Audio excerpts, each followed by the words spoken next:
Yang kedua yang akan masuk surga kata Nabi bakhil, orang yang kikir. Orang yang kikir itu sama Bapak Ibu? Sama. Wailul likulli humazatil lumazah, kan sama ya? Neraka wel bagi orang yang mencela. Siapa yang mencela, mengumpat mencela? Allazi jama'a ma'alau wa addada. Yang dia hidup suka mengumpulkan uang. Orang kikir nama itu, mengumpulkan, menghitung, mengumpulkan. Ada orang hobi itu.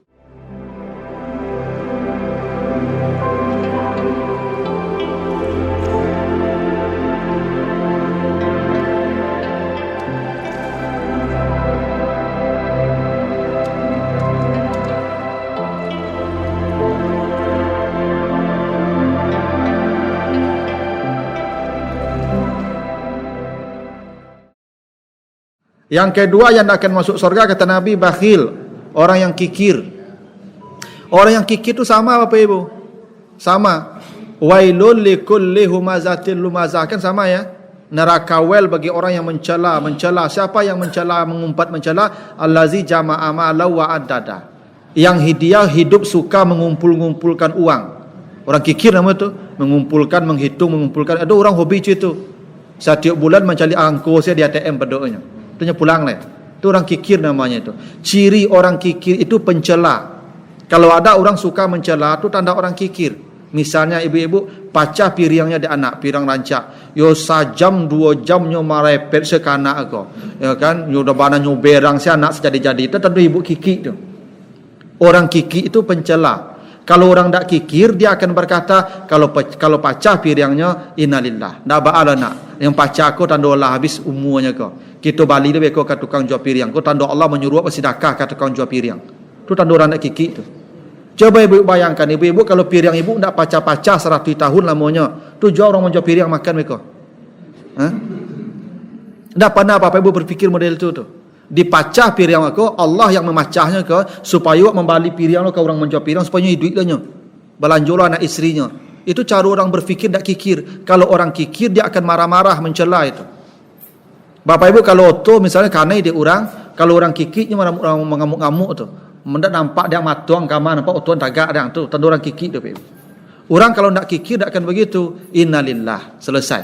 Kenapa? Cara Allah menyuruh kita bersedekah ke tukang bengke.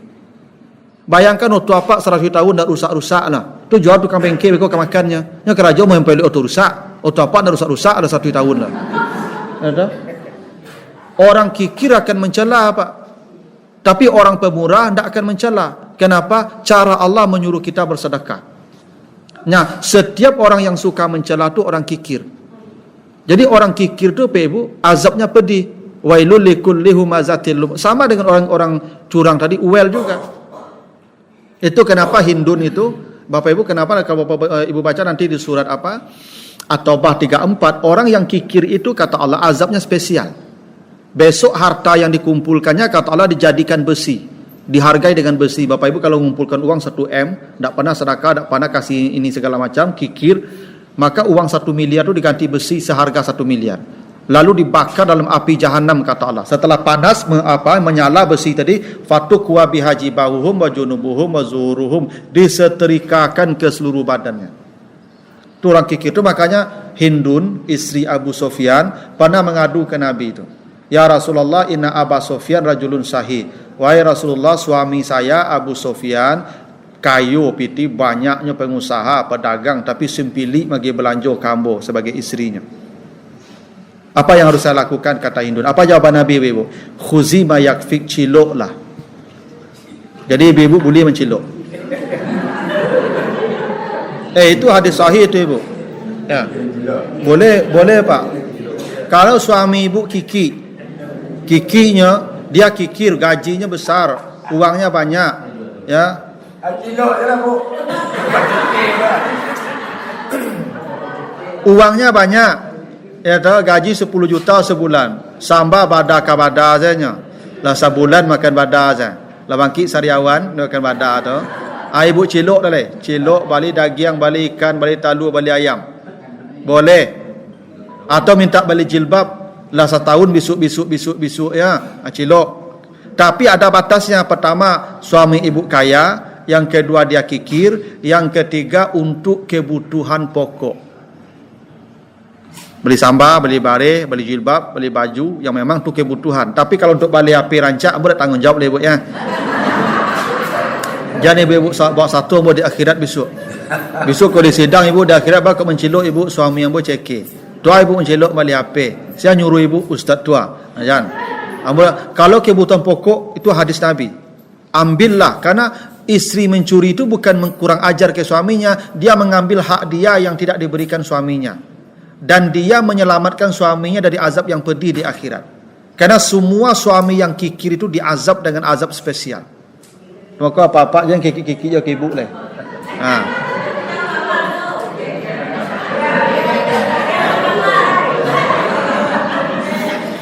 Ya. Semua suami yang kikir itu akan diazab. Makanya bapak-bapak itu jangan kikir. Ya. Azabnya pedih orang yang kikir itu, suami yang kikir itu. Ya, makanya ibu-ibu dibenarkan mengambil tadi tanpa sepengetahuan, tapi untuk kebutuhan pokok saja. Cuman saran ambo ibu-ibu kalau menciluk besok jangan kadang-kadang bana. Kalau ada piti apa 10 juta, aja 1 juta diambil nampak hilangnya. Ambil saya 1.000 tapi rutin. Ya, rutin saya.